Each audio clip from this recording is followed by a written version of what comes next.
Hello, good morning. Salamat sa Dios sa lain na usab nga kinabuhi nga iyang gihatag.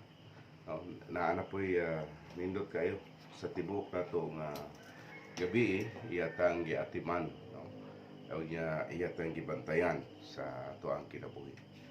Every day, matag buntag, no, ato yung pasalamatan Ginoo. Moingon ta Lord, salamat kayo sa kinabuhi. Muna pinakanindot kayo higala. Nga duna gitay pagpasalamat niya sa tanan. Doon natin pagdahig kaniya unya mangayo kita kanunay na pod pagkaadlaw moingon na sa ta Lord tagay mi og kaalam sa paghimo unya i-bless sad mi sa among kinabuhi kung yun sa mi pagbantay nimo sa gabi mausab sa tibok adlaw. So ingana ang atong paghangyo ngadto sa ato ang magbubuhat. Karong kabuntagon higala, doon natin hisgutan, mao ang manindot kaayo nga pulong sa Dios nga muhatag kanato usab og giya. Now, ingon ang pulong sa Dios mao ni siya ang Ecclesiastes chapter 12 verse 13 to 14. Kini siya sinulat usab sa manggilamon nga tao, no, mao si King Solomon. So gigiyan siya sa Espiritu sa Dios nga nagasuwat niini. Unsa ingon sa pulong sa Dios sa Ecclesiastes chapter 12 verse 13 to 14.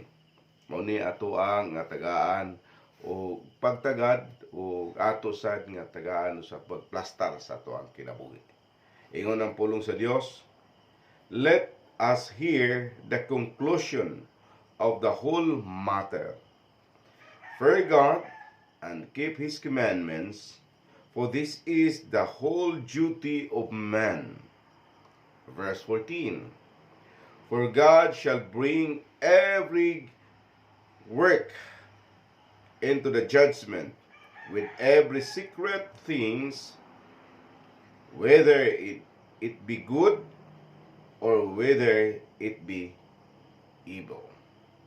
Now, ang pulong sa Dios nagpahayag gayud nga duna diay nga nindot kayo nga atong tagaan o pagtagad, dunay kasuguan o dunay gitawag nga himuon ang Dios o himuon usab ang tao.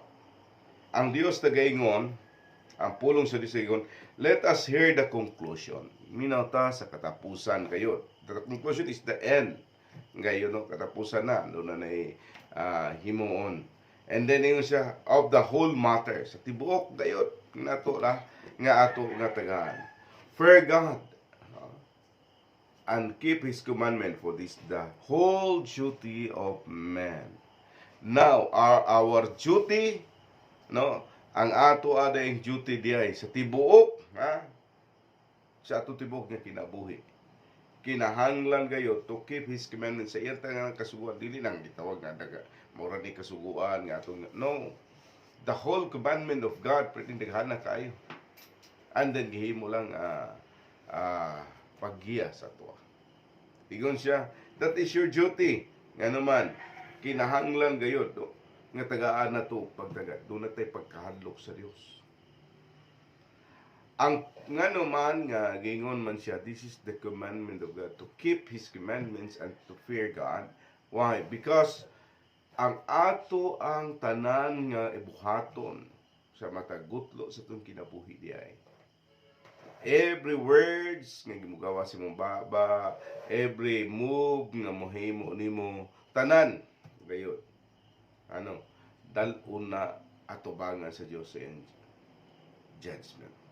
The secret things you do, and kini gitawag kadayag kayo nga imong gihimo, iya nang dadon dito. Walay gitawag cover na, iya nang dadon dito sa tubangan sa Dios. Iya nang hukman. So mao nay pinaka plastada o tagaan gyud nato o pagtagad higala. Tagaan gyud nato o pag-guide gayud mga higala. So nga kinahanglan ang katawhan, kinahanglan ang ato ang kinabuhi nga matutukan kanunay, kinahanglan gayud nga maglantaw ka nga dunay Dios ug imong tipigan ang iyang kasuguan. So inatunta nga dunay tay kahadlok sa Dios. If you have fear in God, dili ta maglikay ta nga magpakasala, maglikay ta tanan. Ah, tao man ta, ningon siya na sa kawit gabi giawit yun. No, dili ta perpekto, no? Kay karaniwang tao. Yes, it is true. We are not perfect. But we are trying to be perfect. Onay, hindot kayo. Nagdingkamot ta nga may imong perpekto at ubangan sa Dios. Naningkamot ta nga grabe ang atong pagpaningkamot gayod nga makahatag gayod og kahadlok diya sa Dios. So mo ni ang ato kay ganuman kay naay dako kayo nga hukmanan nga ato nga padulngan. Ang tanang tao walay exemption, madunahan man, mapobre man, walay exemption. Doon na may sakit o wala exemption. Dili sa kalibutan doon na exemption gani, di ba? Nine-line, kini nga line para sa buros, para senior citizen, PWD. O ubad pa, kini nga linya. Kini nga linya usab lahi. So ingana, pero tanan matugyod sa gitawag nga padulngan. Mausab sa ato higalayson. Doon natin padulngan, mao ang langit. Doon natin padulngan, mao ang hukmanan sa Dios. Kinahanglan gayod sa dili pa kita mangadto dito. Okay, ang tanan mo gyud musugot sa dili, wala, there is no exemption nga. Kuan na istorya ko nga ang tao gusto gyud ma-preserve for eternity in this earth. Mo gusto siya. Pero wala niya naibaloy nga dunay eternity usab nga padulngan sa tao. Mao ang gitawag gitagana sa Dios. Didton dapita sa kahitasan, didton dapita sa gipuy-an sa atong makagahom. You live there eternity. But remember, duha ka butang imong andaman, eternity, eternal life, o eternal flame. Mao na ang nasuwat sa pulong sa Dios. So kinahanglan kayo di galigson. Doon natin kahadlok, ang tanan na buhaton, maalain diya sa Dios. Mao na ipinakanindot kayo. Maayong buntag, ug daghang salamat sa tanan. Daghan salamat. Ang Dios magapanalangin kanato, ang Dios usab magagiya sa ato ang kinabuhi. Musa higalayson, ato yung butangan kadunay. Igno nato. Lord, thank you kayo. Every day, every morning, chance na nato yung kihatag sa Dios.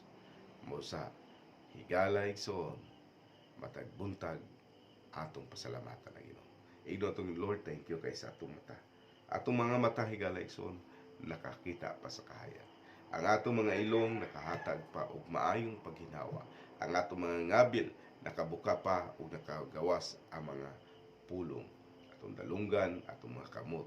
Tanan nga naa sa ato, tanang parte sa lawas gihatag sa Dios kita.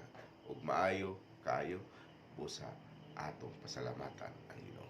Maayong buntag ug God bless sa atong tanan.